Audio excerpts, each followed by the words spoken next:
Thank you very much for those kind words, and let me also thank Helsinki Watch Foundation of Warsaw and Open Society Institute that invited me to Budapest and here for 2 different lectures.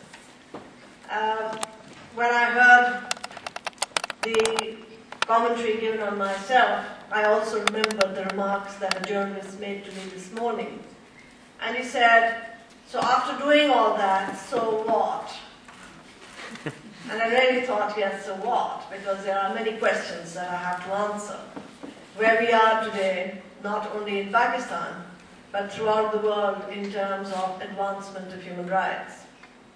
And I recall that my daughter often said to me when she was small, if you don't fight for women, they'll get their rights 1 second before. So what is the point of your struggling for so many years? But I think it's all those 1 seconds for which we work.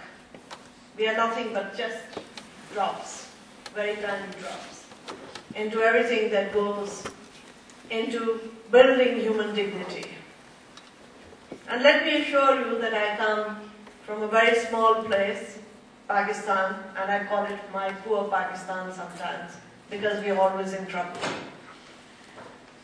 But people will fight for their dignity just as much as people will fight for their dignity in Warsaw, and people will fight for their dignity in New York, and people will fight for their dignity in Paris, and people will fight for their dignity in Angola.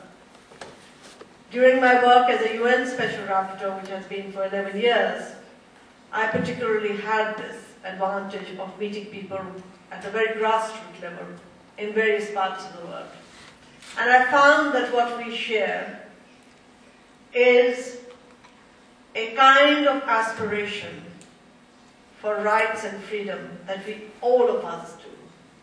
But there are some who would want freedom for themselves and not for others. But they too will aspire for their own freedom.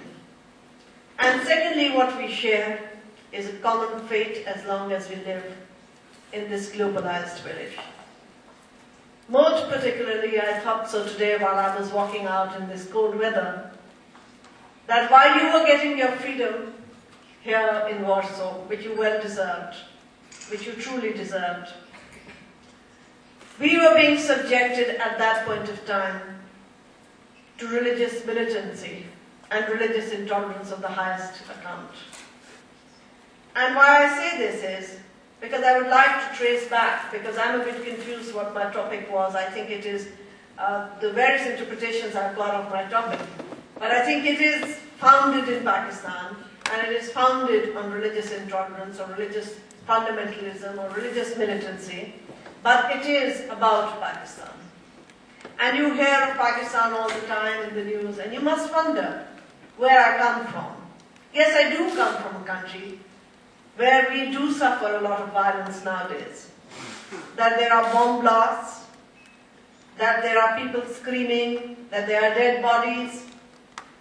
Many people I know, very close to me, who have been in bomb blasts. But at the same time, this was the same country where we never closed our doors in the morning, and where nobody entered our house. When we, as Pakistan, were born, we didn't have one single culture.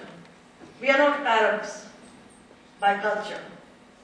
Our culture is very mixed. We have an Indian heritage, Irani heritage, Afghani heritage.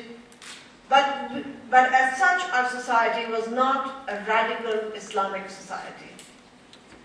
And yet, when the country was born, for whatever reason, our founding fathers wanted this country so that the Muslims of that region could order their lives according to Islam.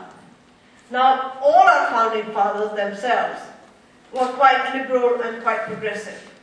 And one of the examples is that none of them, like Muhammad Ali Jinnah was the founder of the nation and the national poet, who went to England to study but never went for Hajj, which is a pilgrimage.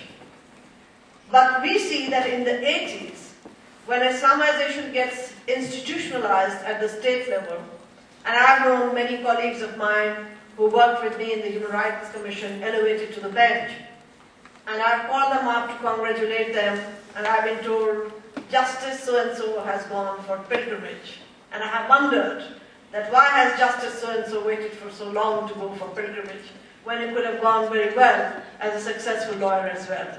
But that is the stamp of religiosity that the state wants from you. And that is, I think, something that we all need to be careful. When we were born as a country, the religious fundamentalists opposed the formation of Pakistan, which is very strange and ironical.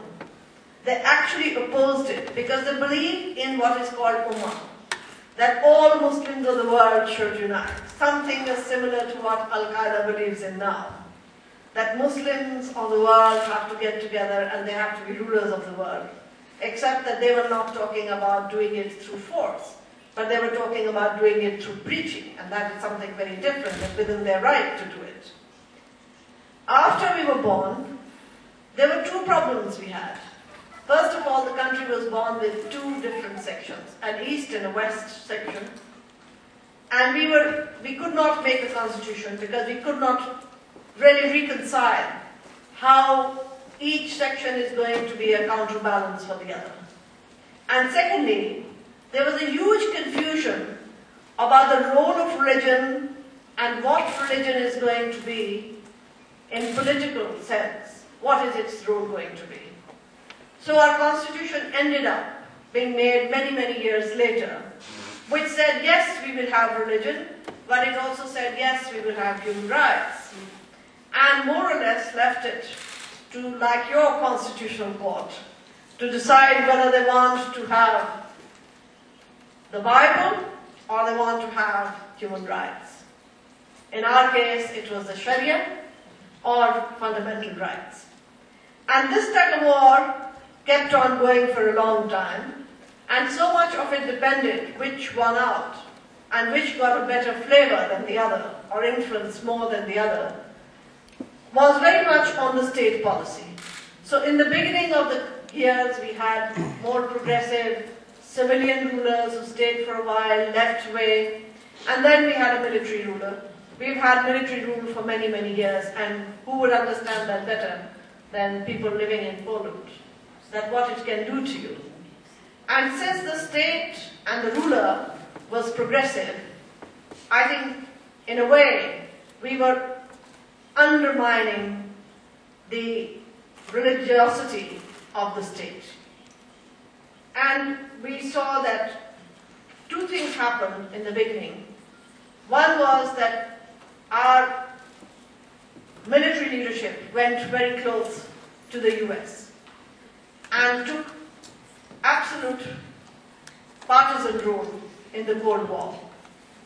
We had no doubt in our mind that we were a US ally and that we would be against the Soviet bloc.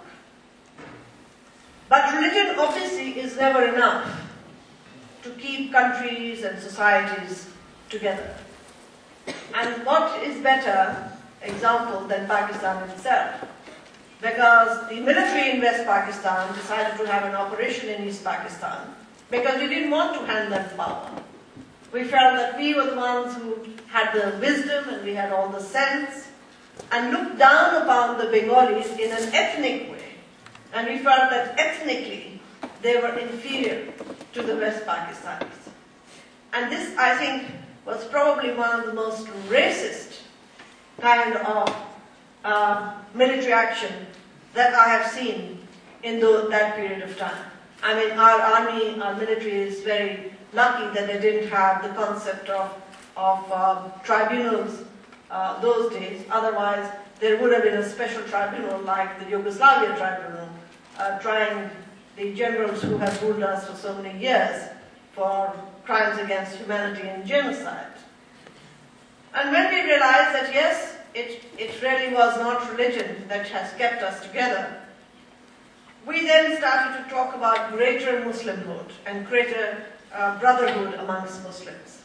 And even our civilian leaders, like a very populist leader, Zulfikar Ali Bhutto,